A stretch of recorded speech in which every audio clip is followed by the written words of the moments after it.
Assalamualaikum warahmatullahi wabarakatuh. Pemirsa Ambun Sara MS Ikhwanal Kiram rahimakumullah. Umat Islam memiliki dua macam hari raya, Idul Fitri dan Idul Adha. Idul Adha jatuh pada tanggal 10 Dzulhijjah. Disebut juga dengan Idul Akbar, yakni hari raya akbar. Di dalam Al-Quran disebut dengan istilah Yaum Al-Hajj Al-Akbar, yakni hari haji akbar.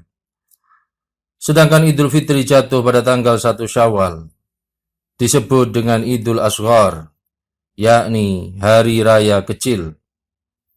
Dalam istilah orang Arab, Idul Fitri juga dikenal dengan istilah hari raya kue dan manisan, yakni Idul Ka'ki wal Halwa. Sedangkan Idul Adha dikenal dengan istilah hari raya daging dan kuah, yakni Idul Lahmi wal Maraq. Idul Fitri adalah ibadah yang harus dirayakan sesuai dengan tuntunan syariat Islam, sehingga Idul Fitri dapat mendatangkan pahala dan keberkahan bagi kita. Idul Fitri tidak boleh dirayakan dengan hura-hura serta melanggar syariat, sehingga justru akan mendatangkan dosa dan menjadi perbuatan sia-sia tanpa makna.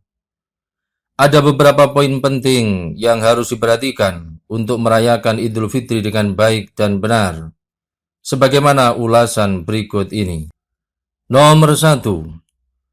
Idul Fitri adalah kebahagiaan pertama dari Allah SWT untuk para hambanya yang telah berpuasa 1 bulan penuh, yang akan disusul dengan kebahagiaan kedua besok di akhirat. Rasulullah SAW bersabda, orang yang berpuasa mendapatkan 2 kebahagiaan, yaitu kebahagiaan tatkala ia sedang berbuka dan kebahagiaan tatkala kelak ia bertemu Tuhannya. Hadis riwayat Al-Bukhari dan Muslim. Di sisi lain, para ulama juga mengingatkan, hari raya itu bukanlah milik orang yang mengenakan pakaian baru, tetapi hari raya adalah milik orang yang ketakwaannya semakin bertambah. Sehingga Idul Fitri bukan sekedar larut dalam kegembiraan semata, namun sekaligus juga merupakan waktu di mana selayaknya kita harus merenungkan, sekaligus mengevaluasi apakah kita sudah sampai pada tujuan puasa Ramadan yang telah kita kerjakan selama 1 bulan yang lalu. Tujuan puasa Ramadan, sebagaimana yang telah difirmankan Allah SWT, adalah la'allakum tattaqun, agar kita menjadi orang yang bertakwa. Nomor 2. Idul Fitri merupakan penutup ibadah puasa Ramadan yang harus dilaksanakan dengan baik, bukan dengan cara mengerjakan maksiat. Sehingga betapa amat ruginya bila puasa Ramadan sebulan penuh ditutup dengan perbuatan dosa. Padahal penutup amal sangat menentukan keberkahan dan diterimanya amal tersebut di sisi Allah SWT. Rasulullah SAW bersabda, amal-amal itu hanya tergantung dengan penutupannya. Hadis riwayat Ahmad, Al-Bukhari, dan At-Tirmidzi.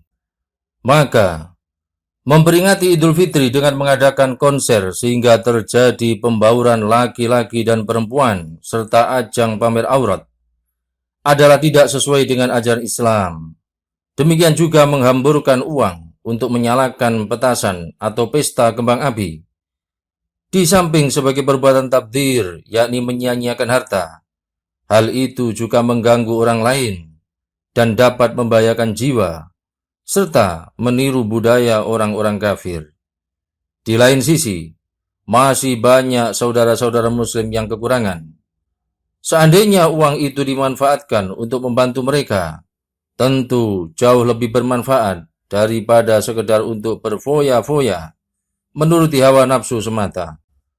Allah SWT berfirman yang artinya, dan berikanlah kepada kerabat dekat akan haknya, kepada orang miskin dan orang yang dalam perjalanan, dan janganlah kamu menghambur-hamburkan hartamu secara boros. Sungguh, para penghambur harta itu adalah saudara-saudara setan, dan setan itu sangat ingkar kepada Tuhannya. Quran Surat Al-Isra ayat 26 sampai 27.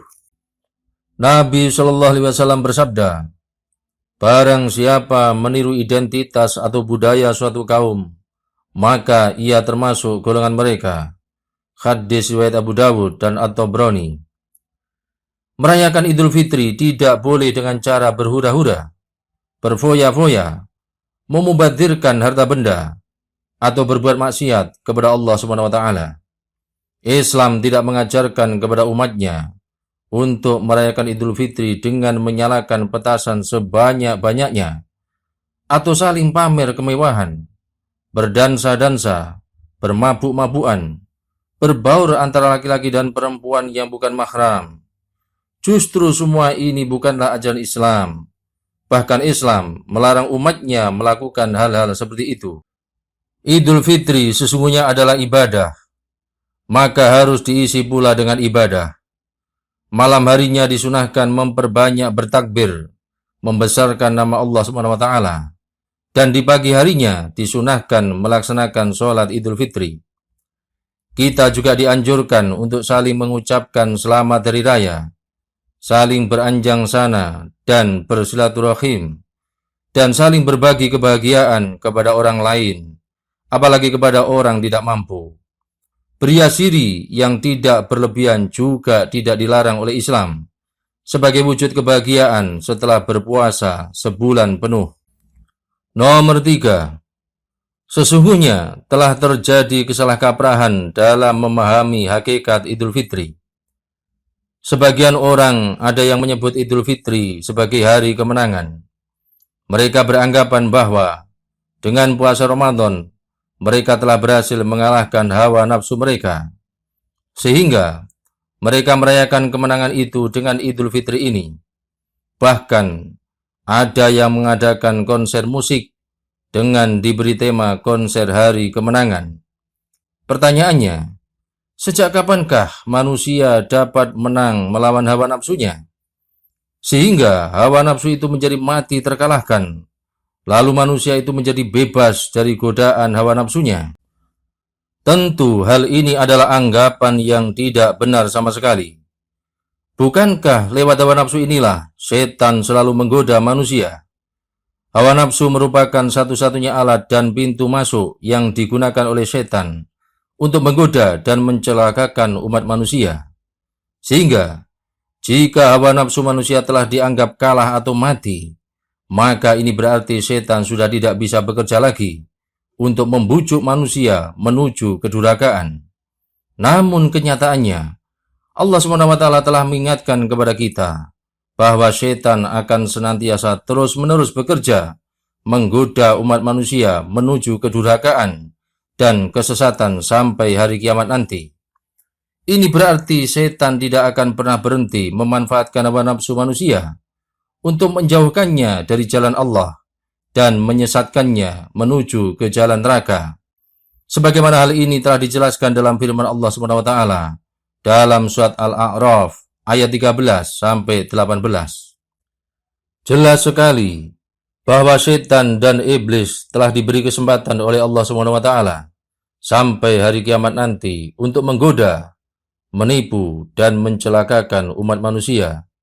Sehingga manusia harus selalu menyadari hal ini dan tidak henti-hentinya untuk memohon pertolongan kepada Allah SWT agar senantiasa dianugerahi istiqomah, yakni konsisten di atas ajaran agamanya yang lurus. Ada lagi sebagian orang yang berpandangan bahwa Idul Fitri berarti hari raya kesucian.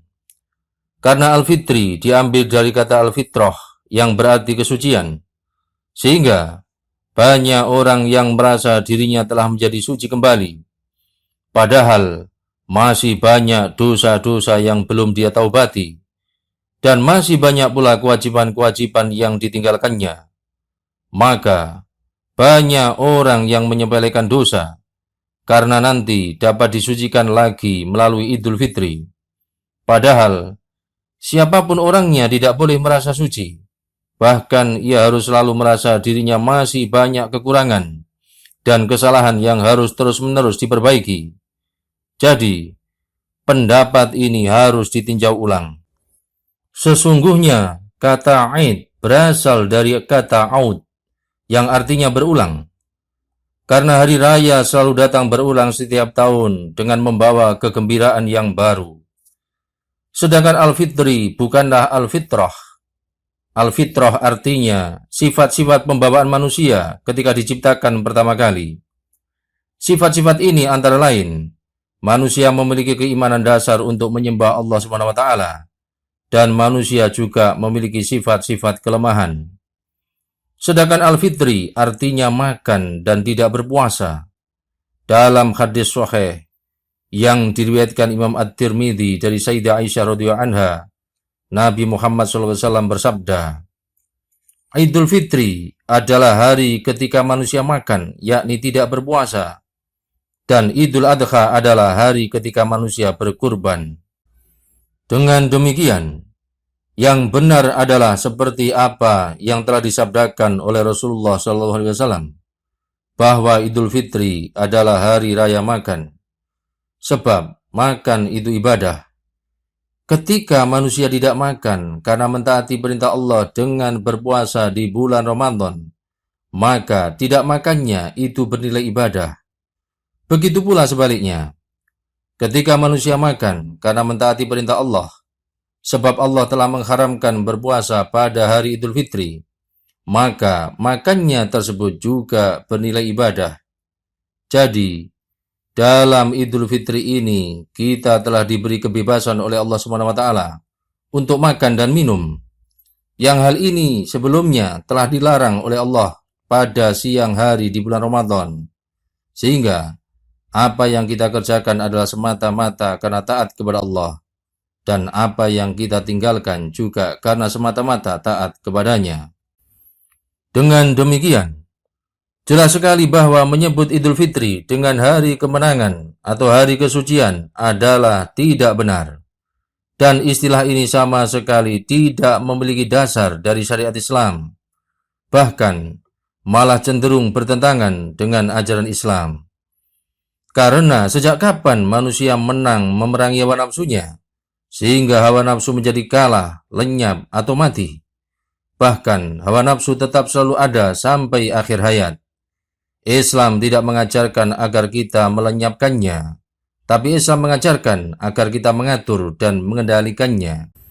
Kita juga dilarang merasa suci atau membanggakan ibadah kita. Bahkan, kita malah diperintahkan agar tetap selalu tawadhu, yakni rendah hati, dan memohon agar ibadah kita diterima di sisi Allah SWT, serta agar khawatir ibadah itu ditolak oleh Allah SWT. Allah SWT berfirman yang artinya, maka janganlah kamu mengatakan dirimu suci. Dialah yang paling mengetahui tentang orang yang bertakwa. Quran Surat An-Najm ayat 32.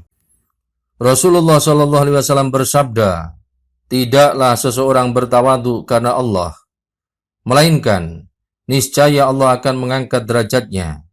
Hadis riwayat Malik, Ahmad, Muslim, dan At-Tirmidzi. Demikianlah pembahasan tentang beberapa poin penting dalam merayakan Idul Fitri sesuai dengan tuntunan syariat Islam bagian pertama ini. Insya Allah akan dilanjutkan pada bagian kedua dalam tayangan video berikutnya. Semoga tayangan video ini membawa manfaat dan keberkahan bagi kita semua di dunia dan akhirat. Rabbana taqabbal minna innaka antas sami'ul alim wa tub 'alaina innaka antat tawwabur rahim. Allahumma inna nas'aluka 'ilman nafi'a wa rizqan thayyiban wasi'a wa 'amalan mutaqabbala wa shifaa'an min kulli da'. Amin ya rabbal alamin. Wallahu ta'ala a'lam bissawab. Wassalamu alaikum warahmatullahi wabarakatuh.